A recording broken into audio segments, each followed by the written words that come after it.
اعوذ باللہ من الشیطان الرجیم، بسم اللہ الرحمن الرحیم۔ سورہ زاریات 51 نمبر سورہ ہے۔ بسم اللہ الرحمن الرحیم۔ قسم ہے ان ہواؤں کی جو گرد اڑانے والی ہیں، پھر وہ اٹھا لیتی ہیں بوجھ، پھر وہ چلنے لگتی ہیں آہستہ، پھر الگ الگ کرتی ہیں معاملہ۔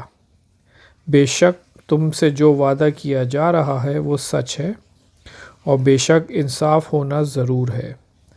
قسم ہے جال دار آسمان کی، بے شک تم ایک اختلاف میں پڑے ہوئے ہو، اس سے وہی پھرتا ہے جو پھیرا گیا ہے۔ یعنی کہ بے شک انصاف ہونا ضروری، یعنی قیامت کے دن تو انصاف ہوگا ہی ہوگا، ہر کسی کو اپنے کیے کا ضرور صلہ ملے گا۔ مارے گئے اٹکل سے باتیں کرنے والے جو غفلت میں بھولے ہوئے ہیں، وہ پوچھتے ہیں کہ کب ہے بدلے کا دن، کب ہے قیامت کا دن، جس دن وہ آگ پر رکھے جائیں گے۔ چکھو مزہ اپنی شرارت کا، یہ ہے وہ چیز جس کا تم جلدی کر رہے تھے۔ بے شک ڈرنے والے لوگ باغوں میں اور چشموں میں ہوں گے، یعنی اگین یہ جنت کی منظر کشی ایک دفعہ پھر لے رہے ہوں گے جو کچھ ان کے رب نے ان کو دیا۔ وہ اس سے پہلے نیکی کرنے والے تھے، وہ راتوں کو کم سوتے تھے۔ راتوں کو کم سونے کا مطلب ہے کہ وہ رات بھر عبادت کرتے تھے، اور صبح کے وقتوں میں وہ معافی مانگتے تھے، اور ان کے مال میں سائل اور محروم کا حصہ تھا، یعنی ان کو جو مال دیا جاتا تھا اس میں سے وہ لوگوں سے شیئر کرتے تھے، لوگوں کو دیتے تھے۔ اور زمین میں نشانیاں ہیں یقین کرنے والوں کے لیے، اور خود تمہارے اندر بھی، کیا تم دیکھتے نہیں؟ آپ کے اندر بھی نشانی ہے، یعنی کہ جو آپ کا انسان کا اللہ تعالیٰ نے میکینزم بنایا وہ ایک انسان کے لیے آلریڈی ایک نشانی ہے کہ کیسے چلتا ہے وہ نظام۔ سبحان اللہ۔ اور آسمان میں تمہاری روزی ہے، اور وہ چیز بھی جس کا تم سے وعدہ کیا جا رہا ہے۔ پس آسمان اور زمین کے رب کی قسم وہ یقینی ہے جیسا کہ تم بولتے ہو۔ کیا تم کو ابراہیم کے معزز مہمانوں کی بات پہنچی؟ جب وہ اس کے پاس آئے پھر ان کو سلام کیا، اس نے کہا تم لوگوں کو بھی سلام ہے، کچھ اجنبی لوگ ہیں۔ پھر وہ اپنے گھر کی طرف چلا اور ایک بچڑا بھنا ہوا لے آیا، پھر اس کو ان کے پاس رکھا۔ اس نے کہا آپ لوگ کھاتے کیوں نہیں؟ پھر وہ دل میں ان سے ڈرا، انہوں نے کہا کہ ڈرو مت، اور ان کو ذی علم لڑکے کی بشارت دی۔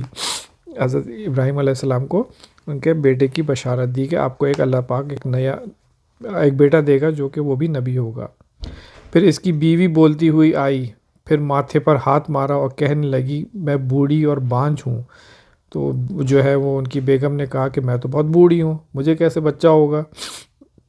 انہوں نے کہا ایسا ہی فرمایا ہے تیرے رب نے، جب رب نے کہہ دیا تو ایسا ہوگا، کن فیکن، بے شک وہ حکمت والا ہے، وہ جاننے والا ہے۔ تو یہ وہ فرشتے تھے جو میرے خیال سے حضرت لوط علیہ السلام کی قوم کے اوپر عذاب دینے آئے تھے۔ ابراہیم نے کہا اے فرشتوں تم کو کیا مہم درپیش ہے؟ انہوں نے کہا ہم ایک مجرم قوم لوط کی طرف بھیجے گئے ہیں۔ تو پہلے وہ لوط علیہ السلام کے بجائے وہ ابراہیم علیہ السلام کے پاس آئے تھے تاکہ اس پر پکی ہوئی مٹی کی پتھر برسائیں۔ ان کے اوپر جو عذاب آیا تھا وہ پکی ہوئی مٹی کے پتھر تھے، یعنی کہ اوپر سے آگ برسی تھی ان کے اوپر۔ جو نشان لگائے ہوئے ہیں تمہارے رب کے پاس ان لوگوں کے لیے جو حد سے گزرنے والے ہیں، یعنی کہ وہ ہر جو ایک پتھر اوپر سے آ رہا ہے وہ آئیڈینٹیفائڈ ہے کہ وہ کس بندے کو ہٹ کرے گا۔ It's been marked before it fell to the earth, وہ بندے کو لگنے سے پہلے اوپر سے اللہ تعالیٰ نے ہر ایک پتھر کو مارک کیا ہوا ہے کہ وہ کس بندے کو لگنا ہے۔ سبحان اللہ، اللہ کی شان دیکھیں آپ۔ پھر وہاں جتنے ایمان والے تھے ان کو ہم نے نکال لیا، پس وہاں ہم نے ایک گھر کے سوا کوئی مسلم گھر نہ پایا، اور ہم نے اس میں ایک نشانی چھوڑی ان لوگوں کے لیے جو دردناک عذاب سے ڈرتے ہیں، جو کہ آج وہ قوم جو ہے میرے خیال سے انڈر دا ڈیڈ سی ہے شاید۔ اور موسیٰ میں بھی نشانی ہے، جبکہ ہم نے اس کو فرعون کے پاس ایک کھلی ہوئی دلیل کے ساتھ بھیجا، تو وہ اپنی قوت کے ساتھ پھر گیا اور کہا کہ یہ جادوگر ہے، یہ مجنون ہے، یعنی فرعون موسیٰ علیہ السلام کو کہہ رہا ہے یہ جادوگر ہے، مجنون ہے۔ نعوذ باللہ. پس ہم نے اس کو اور اس کی فوج کو پکڑا، پھر ہم نے اس کو سمندر میں پھینک دیا، اور وہ سزاوار ملامت تھا. یعنی کہ وہ سزا، یہاں پہ دوسری دفعہ یہ جو فرعون کا ذکر ہے، ابھی پچھلی 2-3 آیت صورتوں پہلے بھی ذکر آیا تھا. ہینس پروف کہ سمندر سے جو باڈی ملی ہے فرعون کی ہے، جو آج میوزیم میں رکھی ہوئی ہے. اور عاد بھی نشانی ہے، جبکہ ہم نے ان پر ایک بے نفع ہوا بھیج دی. ایسی ہوا جس میں نفع نہیں تھا، جس میں کسی کو فائدہ نہیں تھا، ایسی ہوا بھیجی. ہوا عموماً فائدہ دیتی ہے عموماً، لیکن یہ ہوا جو تھی فائدے والی نہیں تھی، نقصان والی تھی. وہ جس چیز پر سے گزری وہ ہوا، اس کو ریزہ ریزہ کر کے چھوڑ دیا. یعنی کہ ایسی اسٹرانگ ونڈ تھی کہ اس کو اڑا دیا ہر چیز کو اس نے.